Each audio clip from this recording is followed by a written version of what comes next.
माननीय सभापति जी, पश्चिम एशिया में चल रहे युद्ध और उससे बनी परिस्थितियों से हम सभी परिचित हैं। मैं आज संसद के उच्च सदन के सामने और देशवासियों के सामने इन विकट परिस्थितियों पर सरकार का पक्ष साझा करने के लिए उपस्थित हुआ हूं। पश्चिम एशिया में चल रहे इस युद्ध को 3 सप्ताह से अधिक का समय हो चुका है। इस युद्ध ने पूरे विश्व में गंभीर ऊर्जा संकट पैदा कर दिया है। भारत के लिए भी ये स्थिति चिंताजनक है। इस युद्ध से हमारे व्यापार के रास्ते प्रभावित हो रहे हैं। इससे पेट्रोल, डीजल, गैस और फर्टिलाइजर जैसे जरूरी सामान की रूटीन सप्लाई प्रभावित हो रही है। गल्फ देशों में करीब 1 करोड़ भारतीय रहते हैं, वहां काम करते हैं। उनके जीवन और आजीविका की सुरक्षा भी भारत के लिए बहुत बड़ी चिंता है। होर्मुज स्ट्रेट में दुनिया के अनेक जहाज फंसे हैं। उनमें बहुत बड़ी संख्या में भारतीय क्रू मेंबर्स हैं। ये भी भारत के लिए एक बड़ी चिंता का विषय है। ऐसी विकट परिस्थिति में आवश्यक है कि भारत की संसद के इस उच्च सदन से शांति और संवाद की एकजुट आवाज पूरे विश्व में जाए।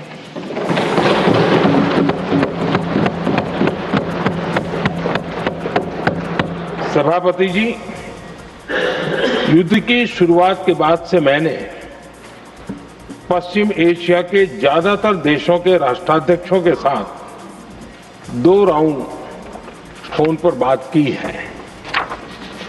हम गल्फ के सभी देशों के साथ लगातार संपर्क में हैं। हम ईरान, इजराइल और अमेरिका के साथ भी संपर्क में हैं। हमारा लक्ष्य डायलॉग और डिप्लोमेसी के माध्यम से क्षेत्र में शांति की बहाली का है। हमने डी एस्केलेशन और हॉर्मुज स्ट्रेट खोले जाने पर भी उनसे बात की है। कमर्शियल जहाजों पर हमला और हॉर्मुज स्ट्रेट जैसे अंतर्राष्ट्रीय जलमार्ग में रुकावट अस्वीकार्य है। भारत ने नागरिकों पर, सिविल इंफ्रास्ट्रक्चर पर, एनर्जी और ट्रांसपोर्ट से जुड़े इंफ्रास्ट्रक्चर पर हमलों का विरोध किया है। भारत डिप्लोमेसी के जरिए युद्ध के इस माहौल में भी भारतीय जहाजों के सुरक्षित आवागमन के लिए सतत प्रयास कर रहा है। भारत ने इस समस्या के समाधान के लिए संवाद का ही रास्ता सुझाया है। इस युद्ध में किसी के भी जीवन पर संकट मानवता के हित में नहीं है। इसलिए भारत का सतत प्रयास सभी पक्षों को जल्द से जल्द शांतिपूर्ण समाधान के लिए प्रोत्साहित करने का है। सभापति जी, संकट की स्थिति में देश विदेश में भारतीयों की सुरक्षा हमारी बहुत बड़ी प्राथमिकता है। युद्ध शुरू होने के बाद से लेकर अब तक 3,75,000 से अधिक भारतीय सुरक्षित भारत लौट चुके हैं।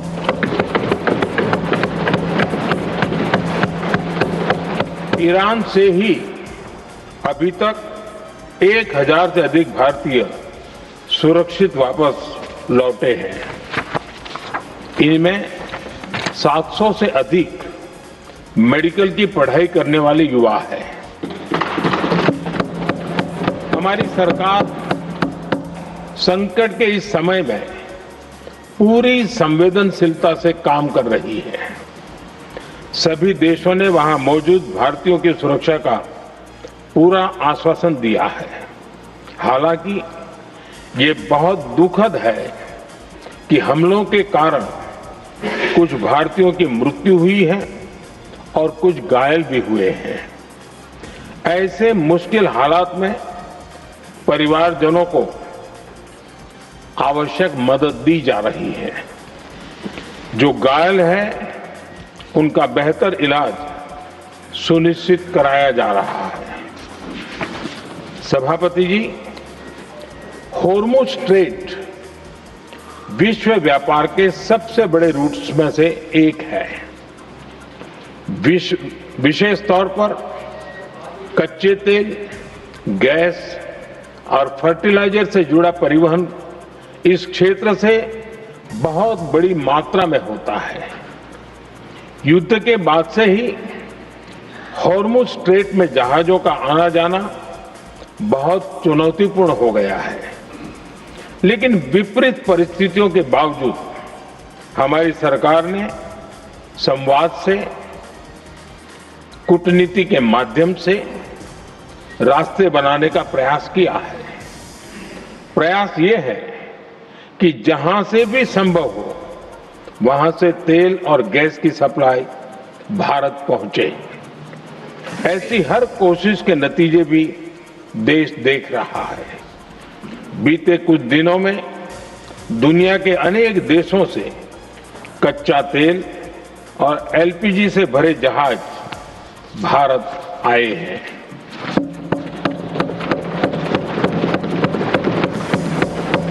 इस दिशा में हमारे प्रयास आने वाले दिनों में भी जारी रहेंगे।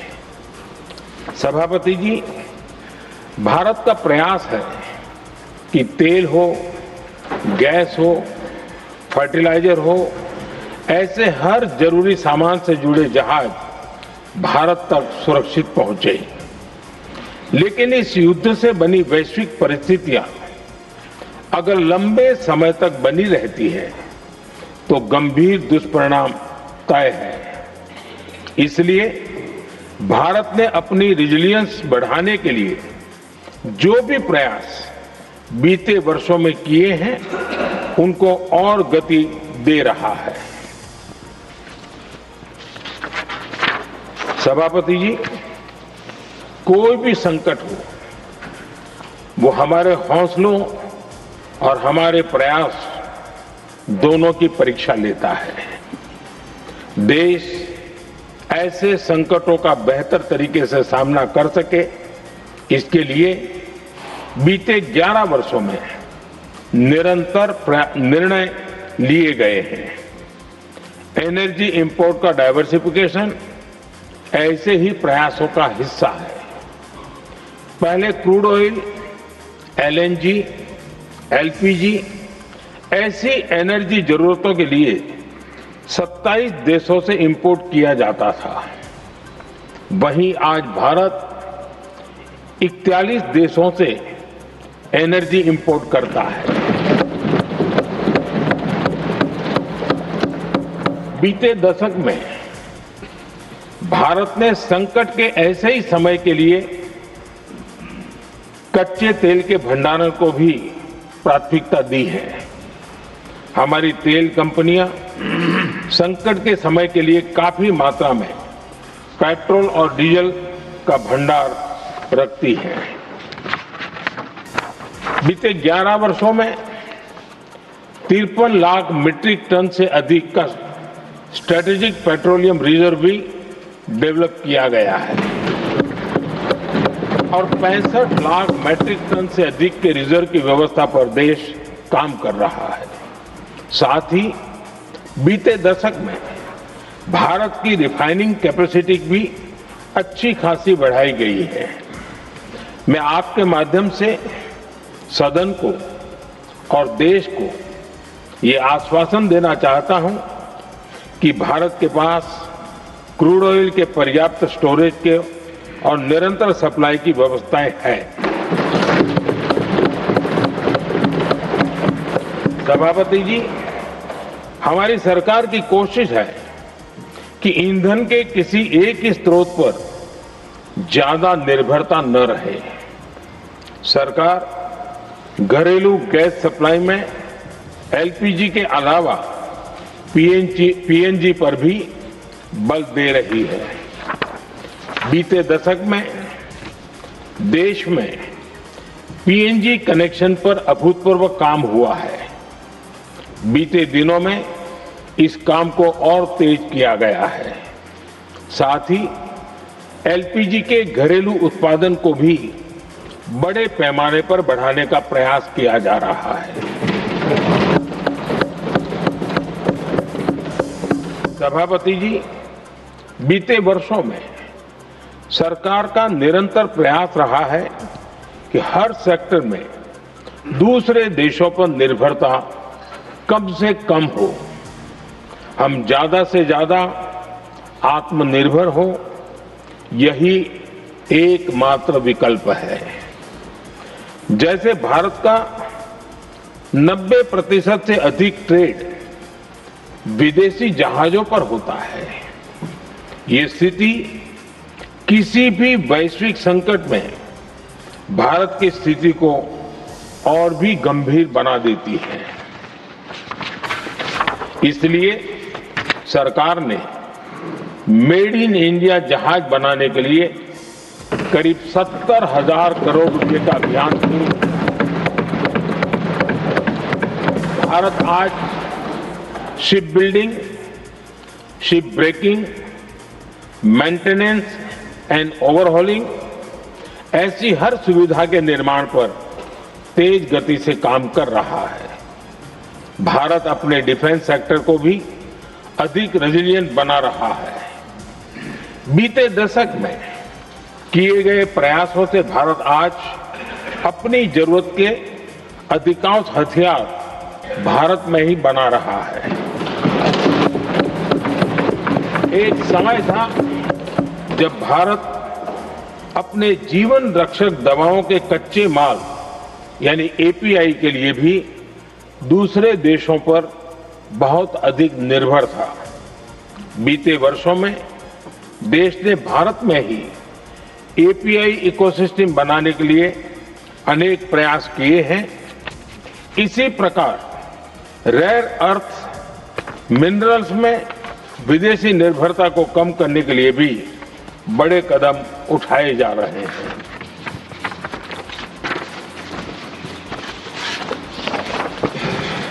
आदरणीय सभापति जी, वर्तमान संकट ने पूरी दुनिया की इकोनॉमी को हिला दिया है। अभी तक पश्चिम एशिया में जो नुकसान हुआ है उससे रिकवर होने में भी दुनिया को बहुत समय लगेगा। भारत पर इसका कम से कम दुष्प्रभाव हो, इसके लिए निरंतर प्रयास किए जा रहे हैं। हमारी इकोनॉमी के फंडामेंटल्स मजबूत हैं और सरकार पल पल बदलते हालात पर नजर रखे हुए है।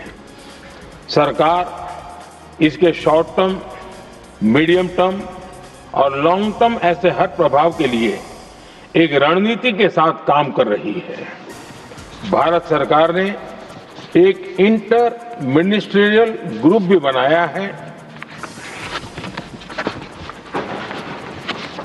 ये ग्रुप नियमित मिलता है और हमारे इंपोर्ट एक्सपोर्ट में आने वाली हर दिक्कत का आकलन करता है और ये ग्रुप आवश्यक समाधान पर भी निरंतर काम करता रहा है। जैसे कोरोना के समय में अलग अलग सेक्टर्स की चुनौतियों से निपटने के लिए एक्सपर्ट्स और ऑफिसर्स के एम्पावर्ड ग्रुप्स बने थे, वैसे ही कल ही ऐसे 7 नए एम्पावर्ड ग्रुप्स का भी गठन किया गया है।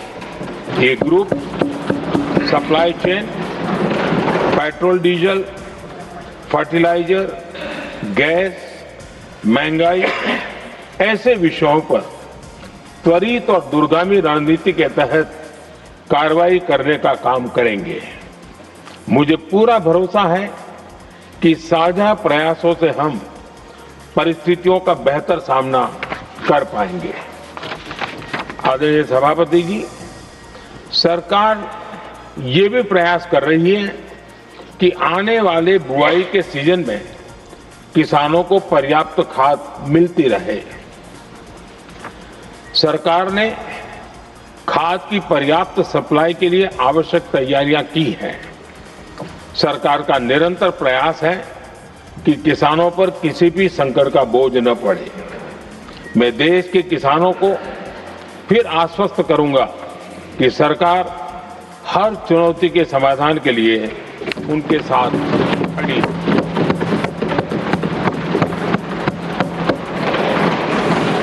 आदरणीय सभापति जी, ये राज्यों का सदन है।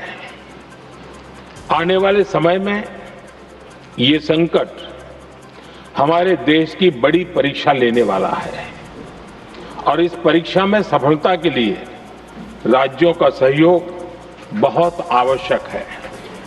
इसलिए इस सदन के माध्यम से मैं देश के सभी राज्यों की सरकारों से भी कुछ आग्रह करना चाहता हूं। संकट के समय गरीबों पर, श्रमिकों पर, प्रवासी साथियों पर बहुत बुरा असर पड़ता है। इसलिए पीएम गरीब कल्याण अन्न योजना का लाभ समय पर मिलता रहे, ये सुनिश्चित करना होगा। जहां प्रवासी श्रमिक साथी काम करते हैं, उनकी परेशानियों को दूर करने के लिए प्रोएक्टिव कदम उठाए जाएं। ऐसी स्थितियों पर नजर रखने के लिए राज्य सरकारें विशेष व्यवस्थाएं करें तो इससे काफी सुविधा होगी। राज्य सरकारों को एक और चुनौती पर भी बहुत अधिक ध्यान देना होगा। ऐसे समय में कालाबाजारी करने वाले, जमाखोरी करने वाले बहुत एक्टिव हो जाते हैं। जहां से भी ऐसी शिकायतें आती हैं, वहां त्वरित कार्रवाई होनी चाहिए। जरूरी चीजों की सप्लाई निर्बाध चलती रहे, ये सुनिश्चित करना हर राज्य की प्राथमिकता होनी चाहिए। आदरणीय सभापति जी, मैं सभी राज्य सरकारों से एक अनुरोध और करना चाहता हूं। संकट चाहे कितना भी बड़ा हो, भारत की तेज ग्रोथ बनाए रखना हम सभी का दायित्व है। हमें इसके लिए हर जरूरी कदम, हर जरूरी रिफॉर्म्स तेजी से करते रहने होंगे। ये राज्य सरकारों के पास बहुत बड़ा अवसर भी है। ये टीम इंडिया की भी बहुत बड़ी परीक्षा है। कोरोना के महासंकट में केंद्र और राज्यों ने टीम इंडिया बनकर कोविड मैनेजमेंट का एक बेहतरीन मॉडल सामने रखा था। अलग अलग पॉलिटिकल पार्टी की सरकारें होने के बावजूद टेस्टिंग, वैक्सीनेशन से लेकर जरूरी चीजों की आपूर्ति टीम इंडिया के प्रयासों से ही सुनिश्चित हो पाई थी। हमें उसी भावना के साथ आगे भी काम करना है।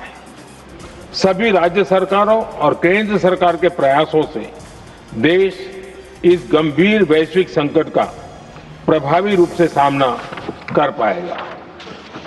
आदरणीय सभापति जी, ये संकट अलग प्रकार का है और इसके समाधान भी अलग प्रकार से ही तय किए जा रहे हैं। हमें धीरज के साथ, संयम के साथ, शांत मन से हर चुनौती का मुकाबला करना है। आदरणीय सभापति जी, जैसा कि हम देख रहे हैं कि इस युद्ध को लेकर पल पल में हालात बदल रहे हैं, इसलिए मैं देशवासियों से भी कहूंगा कि हमें हर चुनौती के लिए तैयार रहना ही होगा। इस युद्ध के दुष्प्रभाव लंबे समय तक रहने की प्रबल आशंका है, लेकिन मैं देशवासियों को भरोसा देता हूं, सरकार सतर्क है, तत्पर है और पूरी गंभीरता से रणनीति बना रही है, हर निर्णय ले रही है। देश की जनता का हित हमारे लिए सर्वोपरि है। यही हमारी पहचान है, यही हमारी ताकत है। इसी भावना के साथ मैं अपना वक्तव्य समाप्त करता हूं। बहुत बहुत धन्यवाद।